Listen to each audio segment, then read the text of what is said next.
Hello dear students, friends, welcome. இந்த வீடியோவில் 10th 11th 12th maths எக்ஸாமில் பப்ளிக் எக்ஸாமில் நம்ம மினிமம் எவ்வளோ மார்க்ஸ் எடுத்தால் நம்ம பாஸ் பண்ணுறதுக்கு சான்சஸ் இருக்குது அப்படிங்கிற ஒரு முக்கியமான அப்டேட் தான் இந்த வீடியோவில். மோஸ்ட்லி எல்லா ஸ்டூடெண்ட்ஸுமே வந்து பார்த்திங்கன்னா மேக்ஸ் அப்படின்னாவே பயப்படுறாங்க.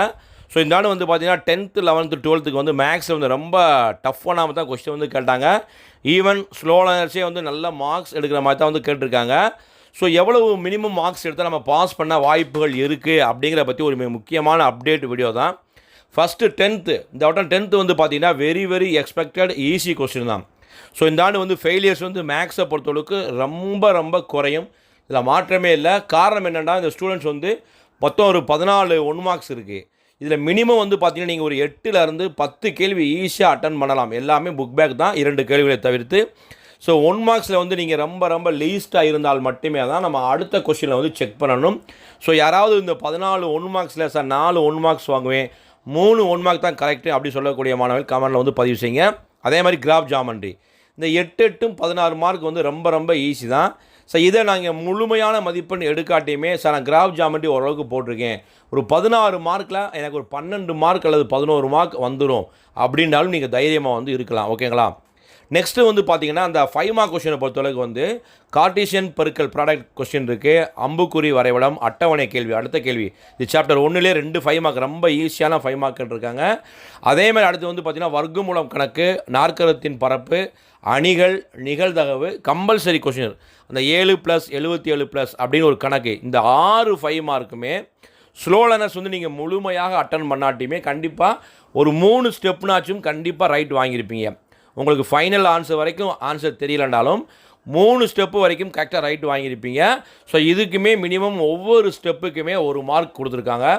அதே மாதிரி வந்து பார்த்திங்கன்னா 2 மார்க்கில் 2 அல்லது 3 கேள்வி நீங்கள் எழுதியிருந்தால் கூட மினிமம் நீங்கள் 40 மார்க்ஸ் வந்து மேக்ஸில் வந்து எடுத்துடலாம். ஸோ மேக்ஸில் வந்து எவ்வளோ எடுத்தால் 10th பாஸ் பண்ணுவாங்கண்டா, நீங்கள் 25+, ஒரு 26 27 எடுத்திருக்கீங்க. நியர்பை நான் சொன்ன மாதிரியெல்லாம் கொஸ்டின்ஸ் வந்து அங்கங்கே சின்ன ஸ்டெப்பு மட்டும் எழுதிருக்கீங்கண்டா நீங்கள் கவலைப்பட தேவையில்லை, உறுதியாக பாஸ் ஆகிடலாம். தைரியமாக இருங்க, கான்ஃபிடென்ட்டாக இருங்க. ஓகேங்களா? ஸோ இது எல்லாமே நான் 27 மார்க் வரேன், வேறு எதுவுமே எழுதலை, பேப்பரில் மார்க் போடுறதுக்கு இடமே இல்லைன்னா நீங்கள் ஃபெயிலு தான். ஏன்னா டீச்சர்ஸ் வந்து மார்க் பண்ணுறதுக்கு நமக்கு கண்டிப்பாக வந்து பேப்பரில் இடம் வேணும். அதே மாதிரி மிக முக்கியமாக 11th and 12th மேக்ஸை பொறுத்தளவுக்கு நம்ம 25 எடுக்கணும். சார் 25க்கு நம்ம எவ்வளவு எடுத்தால் பாஸ் பண்ணுவாங்க அப்படின்னு கேட்டிங்கன்னா, நீங்கள் 20+ கண்டிப்பாக இருக்கணும். நியர்லி 20 இருக்கணும். அடுத்து வந்து உங்களுக்கு தெரிந்த சம்முடைய ஒரு சில ஸ்டெப்னாச்சு எழுதிக்கணும். ஒரு 2 மார்க் 2 சம்மு, 3 மார்க் 2 சம்மு, 5 மார்க் 2 சம்மில் உங்களுக்கு தெரிஞ்ச ஒரு ஸ்டெப்போ 2 ஸ்டெப்போ எழுதுனா உங்களுக்கு உறுதியாக வந்து பாஸ் பண்ணிடுவாங்க. சார் நம்ம பிலோ 20 இருக்கீங்க அப்படின்னா அவங்க சில டீச்சர்ஸ் வந்து கருணை அடிப்படையில் உங்களை பாஸ் பண்ணலாம். நம்ம பல டீச்சர்ஸ் வந்து மேக்ஸஸ் வந்து என்கொயரி பண்ணியிருக்கோம்.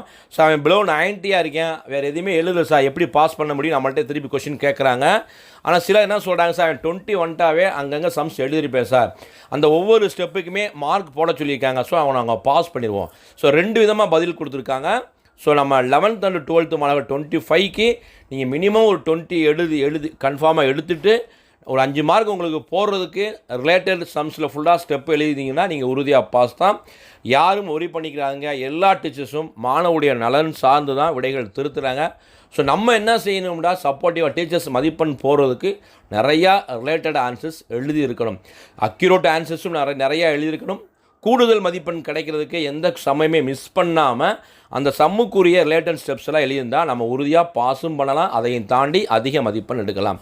ஸோ 10th 11th 12th மேக்ஸுக்கு எல்லா ஸ்டூடெண்ட்ஸுக்கும் நல்ல மார்க்ஸ் வரணும். இதை தவிர்த்து டாப்பர்ஸாக இருந்தீங்கன்னா நீங்களாம் செண்டம் எடுப்பீங்களா, செண்டம் எடுக்க வாய்ப்புகள் இருக்கான்னு கமெண்டில் வந்து பதிவு செய்யுங்க. இந்த அஃபீஷியல் ஆன்சருக்கு எல்லாம் பப்ளிஷ் பண்ணியாச்சு, அதை பேஸ் பண்ணி நீங்கள் எழுதிறீங்க, எந்த தப்பும் இல்லைனா உங்களுக்கும் செண்டம் கன்ஃபார்ம். இந்த வீடியோ பிடிச்சா லைக் பண்ணுங்கள், மறக்காமல் இந்த வீடியோ ஃப்ரெண்ட்ஸ்க்கும் ஷேர் பண்ணுங்கள். All the best. தேங்க்யூ.